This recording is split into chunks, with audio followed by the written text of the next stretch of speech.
told you. I talk about these Cincinnati Bengals. Any questions about the Bengals before you guys? Yeah, I wonder what you actually think of their offensive line after week one. Same for me. You know what? Great question, because I think they've got some issues up front.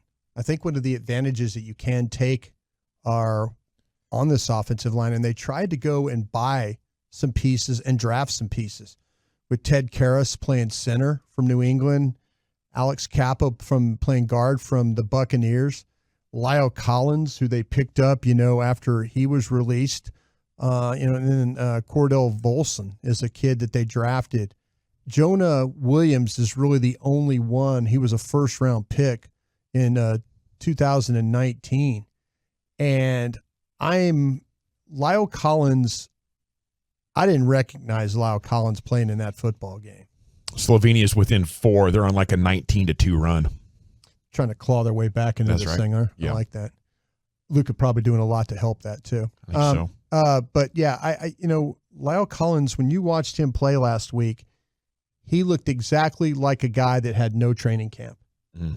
That had, when you start to talk about the bend, the lateral slide, and he didn't even look like an offensive tackle we've seen. We've seen Lyle Collins play very well. The perfect storm of no training camp and TJ Watt and that collision course has to be one of the most just nightmare moments in a person's life. I give the Steelers a lot of credit. They will move Watt around and find matchups.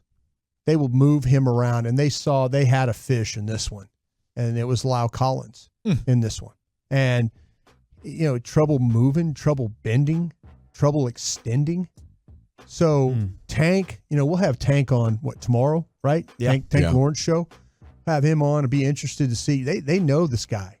They know what they're up against as far as a pass rusher. Well, the Cowboys would probably say that's part of the reason we moved on. There's just a lack of round-the-calendar preparation. And when we had Micah on the first day of training camp, he talked about how, LC was one of his best buddies on the team. Right.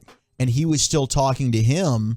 He knows LC very well. Yeah. And I wonder if Dan Quinn's looking at the way that TJ Watt was used in that game and thinking, man, maybe I can utilize Micah in a similar fashion. I think you have to give it a go. I really, really do. I don't feel like, and I love Lyle Collins. I think we all do. We all love Lyle Collins. He just does not, maybe he gets in game shape at some point in time, but man, after week one, he did not look like he was in game shape at all. I think they got a weakness with that rookie left guard, though, too. I think Volson is a kid that, he was a tackle in college. We've seen that now, but, these tackles having to play guard and because of, they don't have enough depth. So keep an eye on 67 at left guard. That's another spot where I think they could probably do some good winning. Right tackle, left guard. Jonah Williams. He's the first-round pick I mentioned from Alabama. He is a guy that I think is a really good foot athlete. The problem with him is, though, he sets really, really wide, and the Steelers did a good job of taking their rush inside on him. So if you're watching tape of this Bengal offensive line, they got problems throughout this thing. And, and Joe Burrow suffers for it at times. And I'll tell you another thing about Joe Burrow. As much as I love Joe Burrow, if you hit him, the ball will come out of his hand. He doesn't protect the football like he needs to. So you see turnovers, you see, he's a slippery type player. So you got to make sure you get him on the ground. But I'll tell you what, I'd keep an eye on that one right there. You get to him in the pocket, that ball might be coming loose. They've got outstanding wide receivers. Do you have something? You have a question? It just sounds like their attempt to invest in the offensive line failed. It's not working. At least as of now. Maybe Lyle gets in shape and the rookie figures it out, but I wouldn't be surprised if Burrow takes even the same amount of sacks as last year, which was record-setting. Yeah. And I don't know if they're a playoff team after making the Super Bowl. There's a long trend of that happening. The Super Bowl loser doesn't even make the playoffs. I'll tell you what, though, you're running into maybe getting him hurt the way they're pass blocking for him right now. So, yeah, Eric, you gave the nugget about Burrow running into sacks. Yeah, is that something you saw? Yep.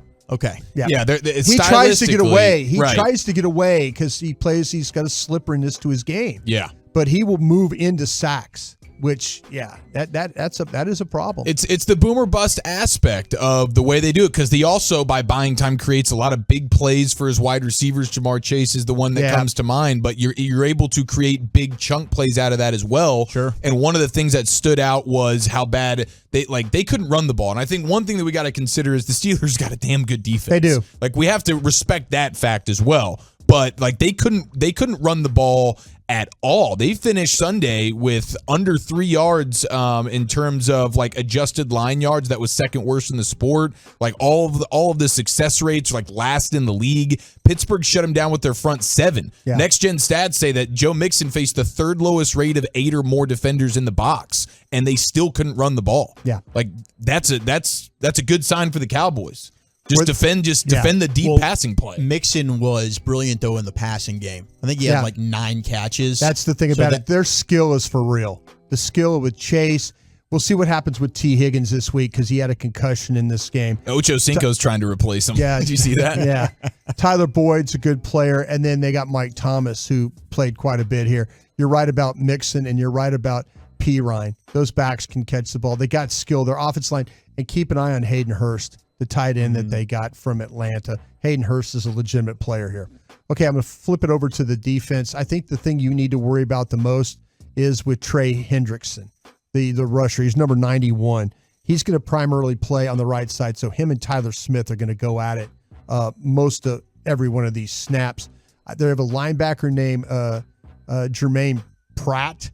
That's a good player. He was a third-round pick for them. He's their middle linebacker. He runs all over the place.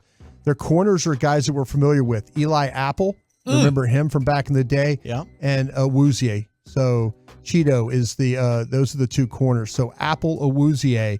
Bates, the safety with Von Bell, I think is a pretty good combination. Love Bates. Bates is outstanding. He's always around the ball.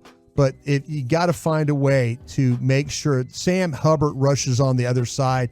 I wasn't a huge fan of his coming out. I think Hendrickson is the best player that they got over on that pass rush side. So that's the one that they're going to have to account for in this game. Do you feel like they can get pressure with 4? Because that's what we keep seeing. It's just four rushers, drop everybody into coverage. We'll see with Cooper Rush if they change things. But the best pressure player they got is Hendrickson.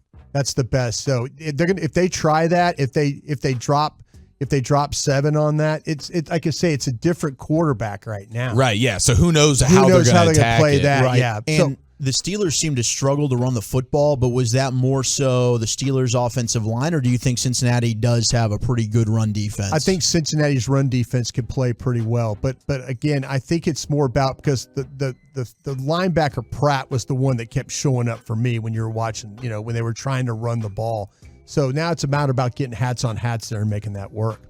All righty, Brian. Anything else? No, that's it. Like I said, it's the offensive skill is what you really have to be aware of. Defensively, we know the corners, and you got to handle that defensive end. That's the one I think that's could potentially be a problem. If Smith is going to need some help, it's going to need some help on Hendrickson for sure.